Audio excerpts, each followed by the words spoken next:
ये दिल्ली की भीड़ बता रही है कि मोदी जी जिस तरह से आंधी की तरह आए थे उसी तरह तूफान की तरह चले जाएंगे। पहला रैली हम लोगों ने पटना में किया, दूसरा बॉम्बे में किया और तीसरा आज जो है दिल्ली में हो रहा है। और मैं बता दूं, देश के कोने कोने में जहां भी हम लोग जा रहे हैं वहां जनता का साथ, आशीर्वाद मिल रहा है। आज हम सब लोग एकजुट हुए हैं देश के लोकतंत्र, देश के संविधान, देश के भाईचारा को बचाने के लिए। जिस हिसाब से देश में बांटने का काम किया जा रहा है, भाई को भाई से लड़ाया जा रहा है, नफरत की राजनीति की जा रही है, उसलिए हम सब नेता आपकी लड़ाई के लिए हम सब लोग आए हैं और आपकी लड़ाई लड़ रहे हैं। और हम लोग सब लोग चाहते हैं कि इस लड़ाई में आपका साथ मिले, आपका आशीर्वाद मिले और आपका प्यार मिले। जो लोग नारा लगाते हैं अब की बार 400 पार, उनका मुंह है कुछ भी बोलेंगे, लेकिन एक बात तय है, जनता ही मालिक है, आप मालिक हैं और आपको तय करना है कि देश के शासन में कौन बैठने का काम करेगा। आज यहां दिल्ली की जनता से पूछना चाहते हैं, वो लोग नारा लगा रहे हैं, टारगेट फिक्स कर रहे हैं अब की बार 400 पार। ऐसा लग रहा है कि पहले से ही ईवीएम सेटिंग हो चुका है। ये लोग फिर भी आप लोगों से पूछना चाहते हैं कि आप लोग, ये लोग जो नारा लगा रहे हैं, क्या वो सच होगा या वो सत्ता से बेदखल करिएगा? हाथ उठा के बताइए, इनको सत्ता से बाहर करना है कि नहीं करना? आज हम सब लोग देख रहे हैं कि देश में अघोषित इमरजेंसी लागू हो चुकी है। देश में सत्ता में जो लोग बैठे हैं तानाशाह रवैया अपनाने का काम कर रहे हैं, घमंडी हो गए हैं लोग। और आज हम लोग किसी को गाली देने नहीं आ रहे, लेकिन जो आंख से देख रहे हैं वो बताने आ रहे हैं, जो महसूस कर रहे हैं वो बताने आए हैं। सत्ता में लोग जो बैठे हैं, विपक्ष का धर्म बनता है, कर्तव्य बनता है कि उनसे हम लोग सवाल करें। आज मेरा मानना है कि देश में सबसे बड़ा अगर दुश्मन है तो बेरोजगारी है, महंगाई है, गरीबी है। आज यहाँ लोग हैं, नौजवान हैं, नौजवानों से पूछना चाहते हैं, बताओ कितने नौजवान यहाँ जो हैं मोदी जी ने नौकरी दिया? हाथ उठा के बताइए। कोई नहीं मिलेगा। मोदी जी ने कोई नौकरी नहीं दी, सब कुछ जो है प्राइवेटाइज कर दिया। और हम लोगों ने बिहार में जब कांग्रेस लेफ्ट इंडिया अलायंस की सरकार थी, 17 महीने में 5 लाख नौकरी हम लोगों ने देने का काम किया।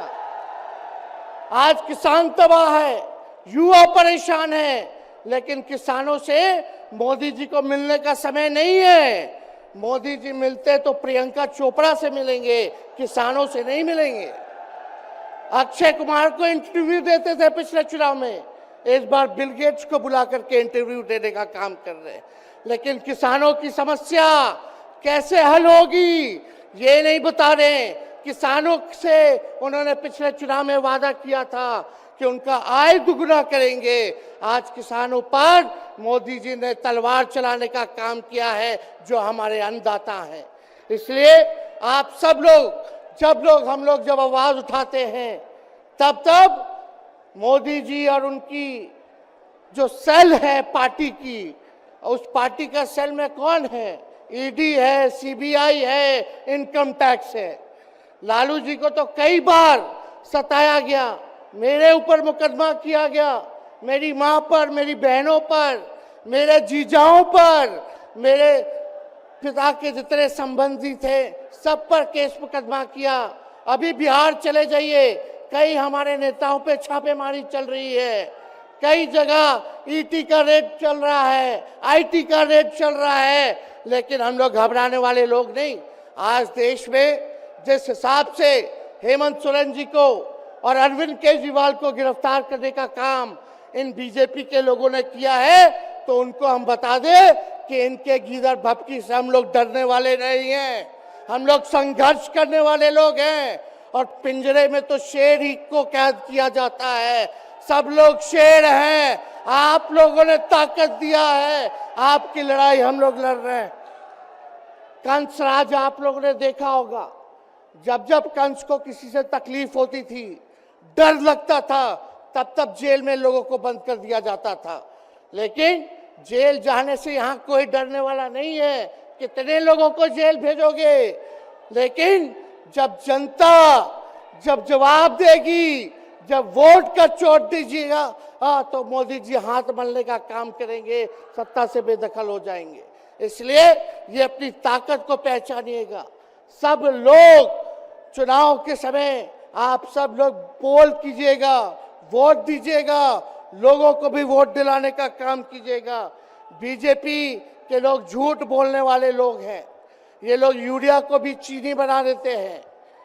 ये लोग गोबर को भी हलवा दे करके परोस देते हैं।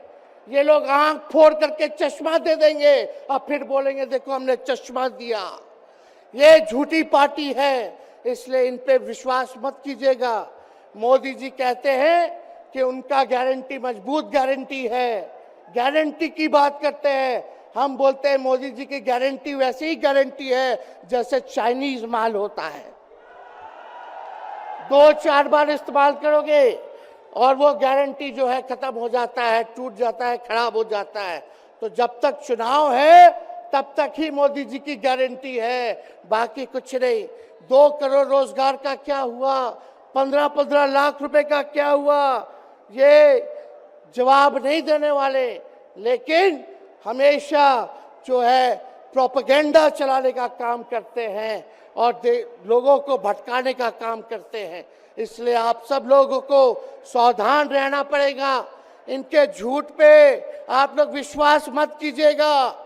और हम सब लोगों ने आज तस्वीर देखा। आज तस्वीर क्या देखा कि आज महामहिम राष्ट्रपति जी आडवाणी जी को भारत रत्न देकर के सम्मानित कर रही थी। मोदी जी आडवाणी जी के बगल में बैठे हुए हैं, राष्ट्रपति खड़ा होकर के सम्मानित कर रहे हैं, लेकिन मोदी जी खड़ा भी नहीं हुए राष्ट्रपति के सम्मान में, खड़ा भी नहीं हुए। इससे पहले भी हम लोगों ने तस्वीर देखी कि राष्ट्रपति पीछे पीछे चल रही है, मोदी जी आगे आगे चल रहे हैं। ये हम आप सब लोगों को बताना चाहते हैं कि इनका संविधान पे कोई विश्वास नहीं है। ये लोग नागपुरिया कानून को लागू करना चाहते हैं, आरएसएस के एजेंडे को लागू करना चाहते हैं।